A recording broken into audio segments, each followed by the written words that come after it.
Lord of the Rings. The other trilogy some claim is the best, although it can't stack up to Mr. Star Wars, the original gangster. No.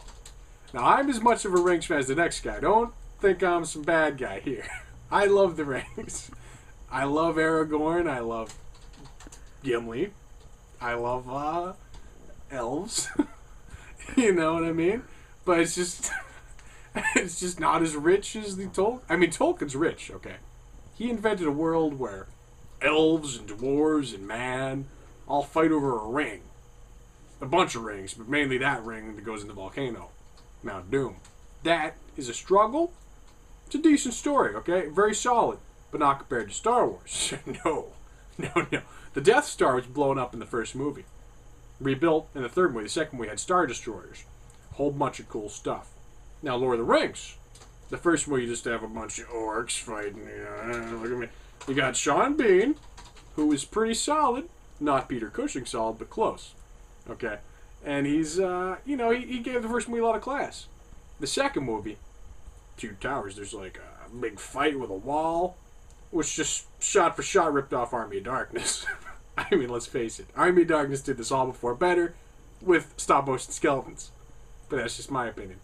Okay. Return of the King. Really long. Not quite as long as King Kong, but it's really long. Peter Jackson's a great guy. And then you got the versions that are even longer, extended versions are great. Because you have Christopher Lee in the last movie in his tower, and he's angry about something, and they have a little scuffle. I don't know. It was nice to see him, though.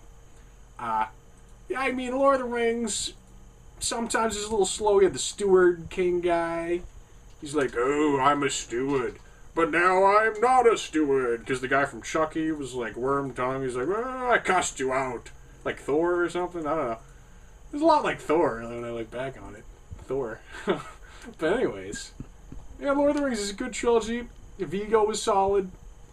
Everybody's pretty decent. Gimli's funny. He's not as cool as Chewbacca, for the record. It's a very straightforward story that's really, really long. And it's really well told, but I mean, compared to the original freaking masterpiece called Star Wars, get out of here. You know, it's like, your sorcerous ways don't frighten me, Gandalf. You know what I mean? It's like, Gandalf's pretty great, but he's not like Obi-Wan Kenobi great, okay?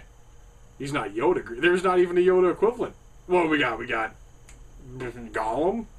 Yeah. That's as cool as Yoda. Not. And, yeah, I mean, high fantasy, arguably nerdier than sci-fi. And there's cred to that. There's credibility there. But sci-fi, especially a space opera, it gives you a certain kind of satisfaction that can't be beat. You know?